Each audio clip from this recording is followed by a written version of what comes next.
Exclusive, Udinese goalkeeper Marco Silvestri on Azzurri aims, getting better with age and his time at Leeds United. Like every professional footballer, playing for his national team is the stuff of dreams for Udinese shot stopper Marco Silvestri. The national team has always been my big dream. I was with the squad last season, and it was great.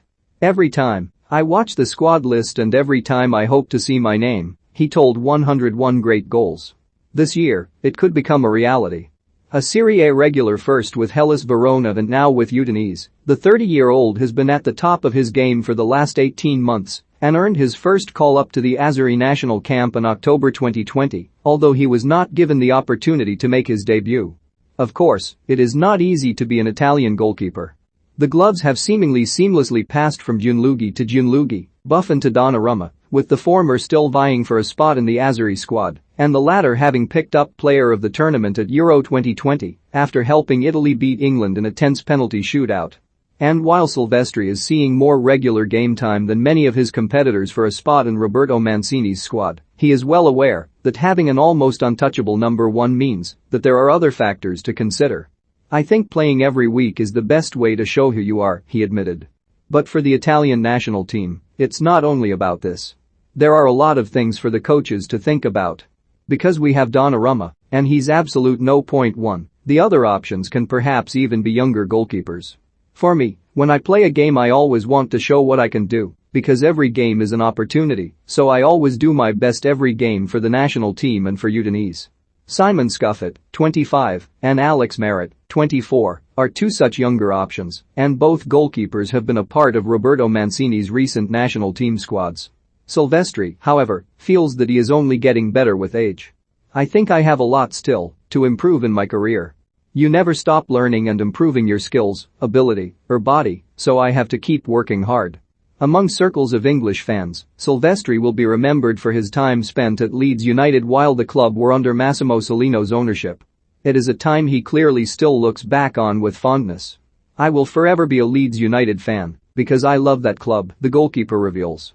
"It gave me a lot in every way. Personally, it gave me a lot because I learned English and it was the first time I lived out of Italy and I loved it."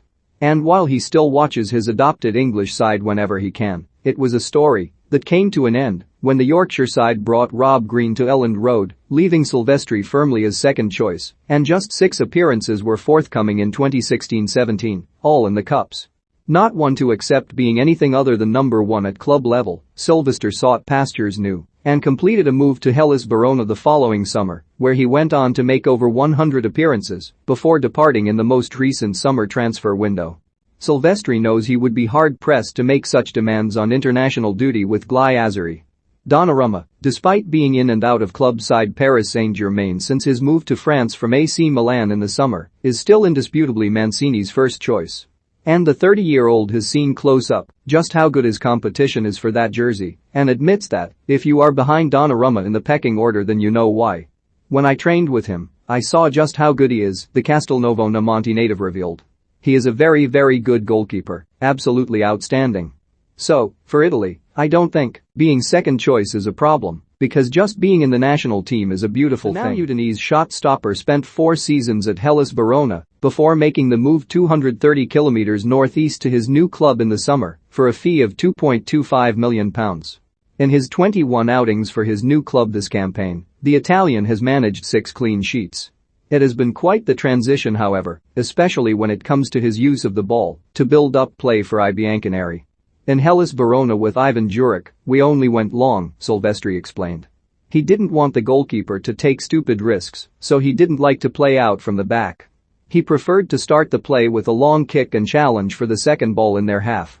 Udinese under manager Gabriele Cioffi, however, have different requirements of their no.1. "We don't just have one solution," the Italian told 101. "We can change it depending on what sort of game we are playing. With Torino and Genoa in our last 2 games, we just went long because of the opposition. I have improved my ability to play with the ball at my feet a lot here because we work on it a lot, but we don't always play out from the back. This means that the choice of how to play begins with the shot stopper, and, knowing that one mistake can cost his side dearly, Silvestri is understandably relatively risk-averse." He said, "If I don't have a good feeling about playing out from the back I kick the ball long to the strikers. If I lose the ball or don't make a pass, perhaps they don't score, but the other team become more confident. He knows, however, that clubs are only going to ask their goalkeepers to get better with their feet and cites Arsenal's Aaron Ramsdale as an example of this, with the Englishman having displaced Bernd Leno after just a week at the club and having shown brilliant distribution in the time since. Look at Aaron Ramsdale, he says. The second choice now is Leno, and Leno is one of the best goalkeepers in Europe when it comes to saves because he is like a cat. He's very good. But Ramsdale started to play because he is better than Leno with his feet. It is something that older goalkeepers have struggled with in the past before Manuel Neuer brought the sweeper keeper firmly into the modern game with his performances at Bayern Munich. Adapt or die. Football has changed, and we have to follow the changes, Silvestri says with a shrug, knowing full well that competition is fierce at club and international level alike. And, with Udinese, after a somewhat mixed start to the season, the goals for the second half of the campaign are clear, with the top half finish the aim for Silvestri's side. I think we can do much better than we did. By the end of the season we have to improve and finish higher, he reveals. We have to be there in the top half, because we are a good team. Now it looks difficult, because we are a little bit far away, but if we have some good games we can definitely be there. It would be the club's best finish in almost a decade, since they stormed to 5th place in 2012-13. For Silvestri, good performances could take on added significance, with plenty of international football in the pipeline between now and the end of the year, should the Azzurri manage to navigate past Portugal in the World Cup playoffs. The dream of walking out for his national team debut is still alive and kicking.